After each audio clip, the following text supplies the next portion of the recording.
Estimados alumnos, hoy vamos a desarrollar una técnica muy importante dentro del enfoque clínico cognitivo-conductual y podríamos decir que es la técnica más patognomónica o representativa de este modelo.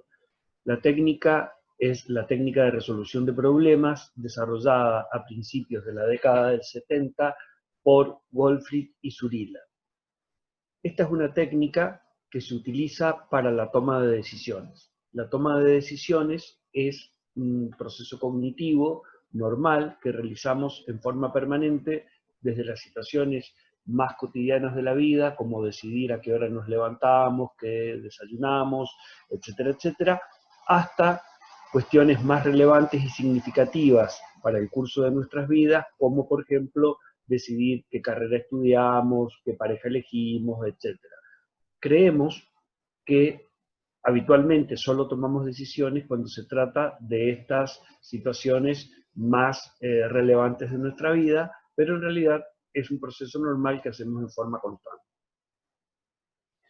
Cuando por alguna razón este proceso se encuentra obstaculizado o necesitamos tomar una mejor calidad de decisión, es importante seguir una serie de pasos que son los que estos autores identifican como parte de la técnica involucrada en este proceso cognitivo. Pasos que ya mencionaremos enseguida, pero primero tenemos que mencionar cuáles son los dos grandes objetivos de esta técnica. Esta técnica posee dos grandes objetivos que son, el primero, de índole general, que es aumentar la cantidad de opciones potencialmente útiles en esa situación que la persona requiere la toma de una decisión. Y el segundo objetivo de carácter específico consiste en incrementar la probabilidad de hallar dentro de este repertorio de alternativas la de mayor efectividad. Bien, ¿cuáles son los pasos que identifican estos autores? Los pasos que identifican son el primero de orientación general. ¿En qué consiste? La orientación general consiste en explicarle a la persona con la cual vamos a trabajar en base a la alianza terapéutica y utilizando el empirismo colaborativo, en explicarle en qué consiste la técnica, que sepa de qué manera vamos a trabajar y cuál es el sentido, la utilidad o el objetivo de esto. ¿Cuál es la utilidad de esta orientación general? Que el paciente participe de una manera más proactiva, más colaboradora e incrementando su nivel de motivación, que ya todos sabemos cuál es la necesidad, la importancia y la utilidad de esto. El segundo paso consiste en la definición operativa u operacional del problema.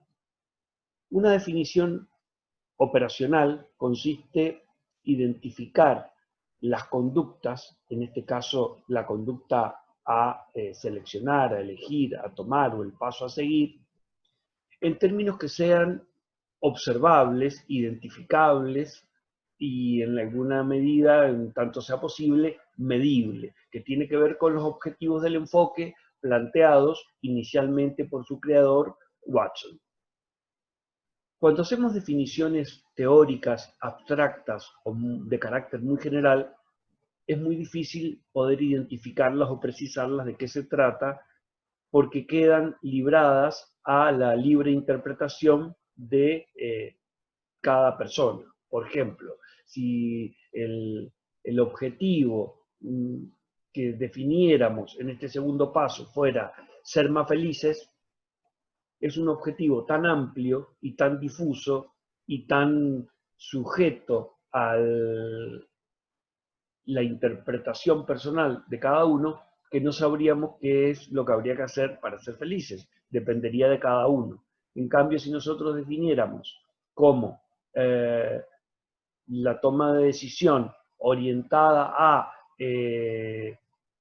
qué carrera seguir, qué trabajo seleccionar, son cosas que serían observables y de carácter tangible. O identificar para qué ¿Qué sería para esa persona con la cual estamos trabajando ser más feliz? Si fuera capaz de hacer qué cosa lo haría más feliz. Entonces, ahí podríamos trabajar sobre algo identificable que permitiría seguir con los pasos subsiguientes.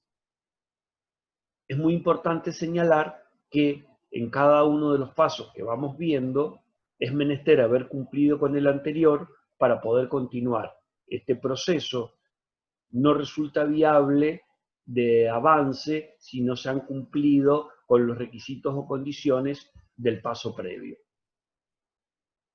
El siguiente paso, el tercero, al cual podríamos considerar casi como el nudo de este proceso, es el de generación de alternativas.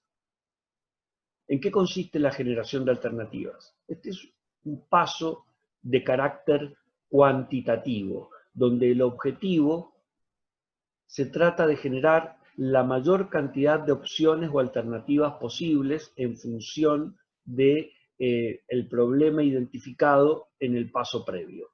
Aquí no importa la calidad de las opciones, no se trata de si son buenas o malas opciones, ya que si nosotros nos planteáramos generar solo buenas opciones, estaríamos limitando la creatividad de las personas en la búsqueda de estas opciones alternativas. Aquí el objetivo es que las opciones sean la mayor cantidad posible y de la mayor variedad posible, de modo tal que permita cubrir un espectro lo más vasto y amplio posible de opciones, de manera tal de incrementar las probabilidades de tener dentro de esa cantidad de opciones la más efectiva.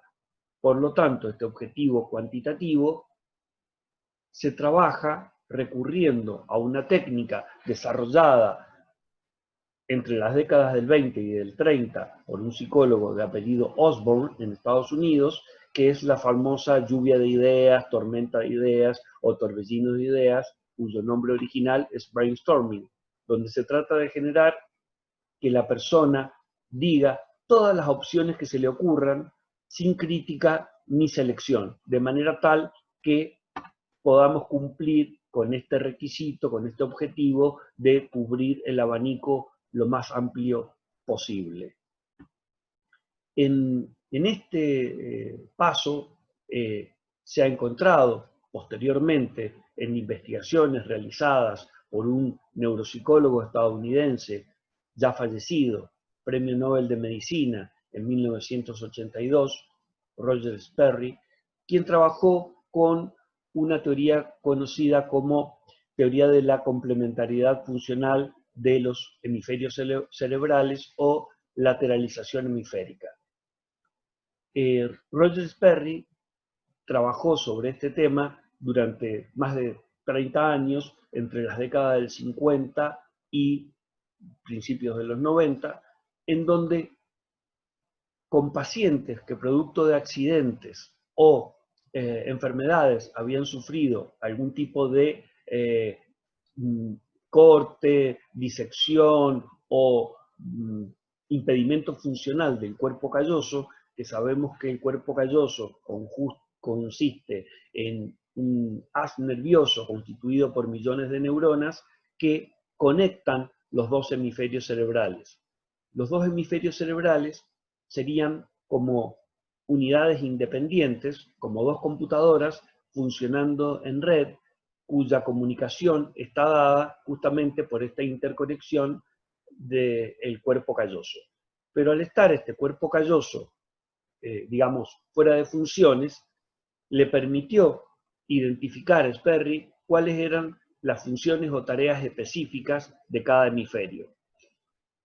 Que luego estas funciones, en una persona con su cerebro sano, se complementan, es decir, intercambian información funcionando como si fueran un solo bloque, el cerebro, pero en realidad que cada sector, cada hemisferio, tiene funciones específicas. De esta manera, en estas personas con esta sección del cuerpo calloso, él le daba a estos pacientes diferentes tareas y veía cuál era a través de determinadas técnicas, digamos, de monitoreo, cuál era el hemisferio que se encontraba activado, es decir, funcionando en ese momento. De este modo, identificó que el hemisferio derecho, que es el que controla, digamos, motrizmente nuestra parte izquierda del cuerpo, es un hemisferio que tiene funciones de carácter analógico, de carácter sintético, de carácter pictórico, es decir, que se maneja más en base a imágenes, es un hemisferio holístico, es también identificado o denominado por muchos como el hemisferio artístico. En cambio, el hemisferio izquierdo, que es el que controla motrizmente el sector derecho de nuestro cuerpo, es un hemisferio de carácter más analítico, racional, lógico, lingüístico, matemático, y es conocido como el hemisferio científico. No significa que los hemisferios sean más grandes en términos de volumen, no se trata de una cuestión de carácter anatómico, sino de una cuestión o de un aspecto funcional referido a cuál predomina. Entonces, en las personas, de acuerdo a sus características, de sus habilidades, podemos ver cerebralmente cuál es el hemisferio que tiene mayor predominio, reitero, de carácter funcional. Entonces, volviendo al tema que estábamos hablando de la técnica de resolución de problemas, si nosotros le pedimos a la persona que seleccione buenas opciones, lo que estamos haciendo es estimulando el funcionamiento del hemisferio izquierdo, es decir, que piense de manera lógica, racional, analítica. Y muchas veces la solución a nuestros problemas requiere de alternativas de carácter más creativo que tiene que ver con el funcionamiento analógico del otro hemisferio. Entonces, cuando le pedimos que piense y diga todo lo que se le ocurra, estamos estimulando al funcionamiento del cerebro en forma completa, es decir, activando las funciones de ambos hemisferios. Una vez que la persona ha generado todas las opciones que se le han ocurrido en relación al problema planteado en el paso previo, es decir, en el segundo paso. Recordemos que en el primero logramos a través de esta orientación general generar la motivación, el trabajo en equipo y el compromiso de la persona. En el segundo hemos trabajado en que identifique cuál es específicamente su problema, la situación sobre la cual requiere la toma de una decisión. Y en el tercero, lo que hacemos es generar todas las opciones o alternativas posibles, por disparatadas que parezcan en un principio, en relación a ese problema que mencionábamos en el paso 2. Este tercer paso de carácter cuantitativo de la técnica lo que permite es responder al primer objetivo de la técnica, que tiene que ver con el generar la mayor cantidad de alternativas posibles o potencialmente útiles para la persona. Por muchos autores, dentro del enfoque cognitivo-conductual, incluyendo entre ellos principalmente a Bandura, este paso nos permite ser más libres. La libertad definida en términos operativos tiene que ver con la disponibilidad de mayor cantidad de opciones alternativas frente a un problema que se nos presenta. Uno es menos libre en la medida que tiene menos opciones frente a una situación. Y es, en un sentido pragmático, más libre en la medida en que cuenta con mayor número de opciones. La libertad no es entendida, en este caso, desde una perspectiva filosófica, como una cuestión de una cuestión utópica como estar libre de todo tipo de condicionamientos, porque en realidad eso no existe. Entonces está definida en términos realistas y pragmáticos, como caracteriza a todo este enfoque. Posteriormente, en el siguiente paso, en el cuarto, consiste en la evaluación de estas alternativas generadas en el paso 3. Este paso es de carácter cualitativo. Aquí lo que hacemos es evaluar las opciones utilizando o recurriendo a lo que se conoce en términos administrativos contables como análisis ponderado. Es decir, que la persona evalúe según su criterio personal y subjetivo, si ustedes quieren llamarlo así, cada una de estas opciones generadas en el paso anterior en forma cuantitativa, es decir, numérica, que en una escala de 0 a 100, a cada una de las alternativas generadas le dé un valor, es decir, qué tan útil o conveniente considera, cree o percibe que esa opción puede resultar y asignarle un puntaje. Del mismo modo, a cada una de estas opciones también debe asignarle una numeración en esa misma escala subjetiva de percepción de 0 a 100 en términos de costo, es decir, cuál sería el grado de inconvenientes que esa misma opción le generaría. Porque debemos considerar, y en esto también tenemos que ser realistas, como caracteriza este enfoque, que ninguna opción en la vida es perfecta. Todas nos brindan beneficios, pero todas también tienen algún tipo de desventaja. Es decir, que acá en este análisis ponderado lo que hacemos es recurrir a un análisis de costo-beneficio y ver cuáles son los beneficios y los costos de cada opción y sacar un resultado mensurable en términos objetivos que sería ese número. A cada opción se le resta al valor asignado el costo atribuido, de manera tal que nos va a quedar para cada una de las opciones algún puntaje. También es importante señalar que cada opción tiene o puede tener más de una ventaja y más de una desventaja. Se suman las ventajas, se suman las desventajas y luego se realiza la resta. Sería como una suma algebraica de puntajes positivos y negativos. Una vez realizado esto, va a quedar alguna opción que presente un puntaje positivo mayor. Esa va a ser la opción elegida o seleccionada para llevar al paso siguiente, al quinto paso, que se conoce como verificación. La verificación consiste en la aplicación de la opción seleccionada en la vida real. Sería el chequeo empírico que la persona realiza aplicando la opción seleccionada luego del proceso de evaluación. Este proceso de evaluación es el que cumpliría el segundo objetivo de esta técnica, que es el de hallar la de mayor efectividad para la persona. En este chequeo empírico, cuando la persona implementa en la vida real la opción seleccionada, pueden ocurrir dos cosas: que la opción funcione o que no funcione. Si la opción funciona, es decir, que la persona considera que efectivamente esto ha resuelto su problema, el proceso de resolución de problemas y toma de decisiones ha finalizado de manera efectiva. Ahora, podría ocurrir que esto no sucediera. En ese caso, el proceso, consideran los autores, que debe continuar, porque el mismo no finaliza hasta que la persona no ha hallado o ha encontrado aquella alternativa que le resulta de mayor utilidad. ¿A qué paso debería volver? Pueden suceder varias opciones.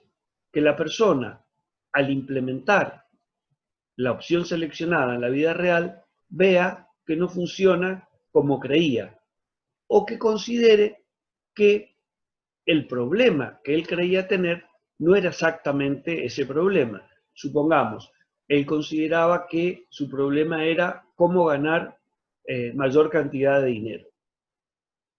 Y en la implementación logra ganar mayor cantidad de dinero, pero no se siente mejor, con lo cual se da cuenta que su problema no era ganar más dinero, sino otro, tal vez algo que le brindara mayor satisfacción. Entonces, en ese caso, debe volver al paso 2, redefinir operativamente su nuevo problema, generar las opciones alternativas para el mismo, volver a evaluarlas considerando sus ventajas y desventajas y volver a chequear, implementándolo o verificándolo, si realmente el mismo funciona de manera satisfactoria.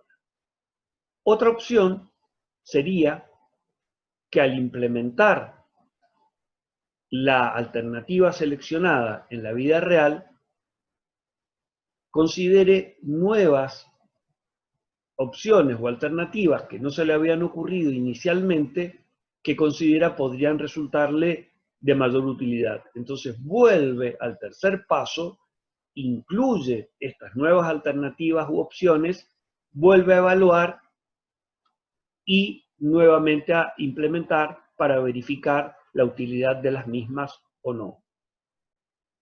O también podría ocurrir que el problema haya estado correctamente definido, que las alternativas sean efectivamente las mismas, pero que en la evaluación aspectos a los cuales les había otorgado un valor mayor o un costo menor, vea que en realidad a la hora de la experiencia ese costo era mayor de lo que creía o esa ventaja no valía tanto como suponía en un principio. Por lo tanto, debe reevaluar la asignación de puntajes otorgados a cada una de estas opciones. Por ejemplo, siguiendo con la selección, supongamos, de un trabajo, y una vez que está trabajando en dicha tarea, ve que no le genera tanto bienestar como suponía, o implica estar lejos de su familia, a lo cual le había otorgado o asignado un costo menor, pero ve que emocionalmente el costo de estar lejos de su familia es mucho mayor de lo que creía, con lo cual la evaluación o análisis ponderado se ve afectada o modificada. ¿Cuál es la importancia de esto? La importancia de esto es que es un proceso que realizamos permanentemente en nuestra vida. Y en la medida que las personas tomamos mejores decisiones, es decir, que tenemos mayor capacidad de resolución de problemas, tenemos mayor satisfacción y bienestar en nuestra vida. O podríamos decir, en otros términos, somos más exitosos, definiendo como éxito la capacidad para lograr aquellos que esperamos para nuestra vida. Este proceso, cuando implica mayores costos, se ve reflejado en mayores niveles de insatisfacción o malestar emocional de las personas y por eso nos consultan. Por lo tanto, el trabajar para proveerles del aprendizaje de esta herramienta, que adquieran esta habilidad cognitiva, que esta habilidad cognitiva funcione de manera más efectiva y más eficiente, va a mejorar la calidad de vida de las personas. Se ha encontrado que de todas las técnicas psicoterapéuticas existentes, esta es la que posee mayor grado de generalización. ¿Qué significa esto? Como ustedes han visto en teoría cognitivo-conductuales en tercer año, la generalización es el proceso de transferencia del aprendizaje o adquisición de una respuesta frente a una situación particular o llamada estímulo discriminativo, se transfiere, es decir, se generaliza a otras situaciones o estímulos que funcionan equivalentemente al estímulo discriminativo original. ¿Qué quiero decir con esto? Que cuando la persona aprende a tomar decisiones frente al motivo por el cual nos consulta, en forma independiente, en forma autónoma, las personas, una vez que han aprendido a manejar con mayor eficiencia este mecanismo, lo transfieren a otras situaciones de su vida sin necesidad de una apoyatura externa, mejorando su calidad de toma de decisiones, lo cual resulta sumamente relevante.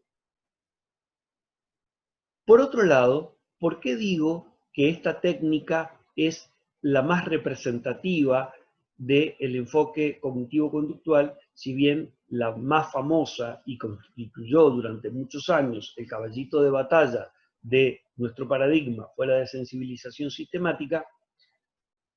Digo esto porque, de alguna manera, permanentemente los terapeutas cognitivo-conductuales, independientemente de qué técnica apliquemos o utilicemos con un paciente, en el fondo, como marco conceptual o como marco general, siempre estamos recurriendo o utilizando resolución de problemas.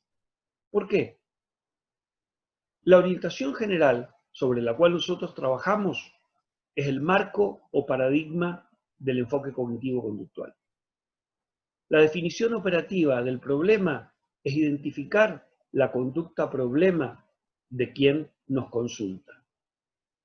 Por lo tanto, debemos identificar correctamente cuál es esa conducta problema para que tenga utilidad el resto de los pasos siguientes. Es, en términos tradicionales, lo que llamaríamos hacer un buen psicodiagnóstico. Si hemos identificado correctamente el problema, ¿qué hacemos posteriormente a eso? Generamos alternativas. ¿Cuáles son las alternativas? Bueno, ver de qué manera podemos intervenir para ayudar, trabajando en alianza terapéutica con esta persona, lograr que lo resuelva. Entonces aquí, ¿qué es lo que pensamos? ¿Cuáles son todas las técnicas que podríamos utilizar para ese problema? ¿Qué consideramos? Y consideramos si esa técnica es pertinente para la naturaleza del problema, si está acorde al momento en el cual nos consulta, que es lo que vimos cuando hablamos acerca del modelo transteórico de Prochaska, o ver si se adecúa al estilo de nuestro consultante, al estilo del cliente, que tiene que ver con todos los aportes realizados por Butler y Clarkin. Entonces, tenemos que considerar todos estos factores y ver cuáles serían las ventajas que cada técnica nos aportaría y cuáles serían los inconvenientes frente a los cuales nos encontraríamos al trabajar de esa manera. En función de todo eso, seleccionamos algún modo de abordaje que es el que consideramos que resultaría potencialmente más útil o adecuado para esta persona. Y luego lo verificamos. ¿Cuándo lo verificamos? Lo verificamos cuando en la práctica terapéutica trabajamos con la persona de esta manera, utilizando la técnica seleccionada, y vamos chequeando o viendo los resultados y vamos viendo si realmente funciona o no funciona y nos permite ir logrando los cambios o modificación de conducta, incluyendo tanto las conductas observables como cogniciones de la persona, en función de los objetivos terapéuticos acordados a partir de ese motivo de consulta. Entonces, independientemente de la técnica que utilicemos, en el fondo estamos trabajando en función de un paradigma de resolución de problemas. Por lo tanto, podríamos considerar a la técnica de resolución de problemas mucho más que una técnica, tal cual como lo plantearon inicialmente sus autores, sino verlo como un marco general de acción sobre el cual se asienta toda intervención y utilización de procedimientos por parte de un terapeuta cognitivo-conductual.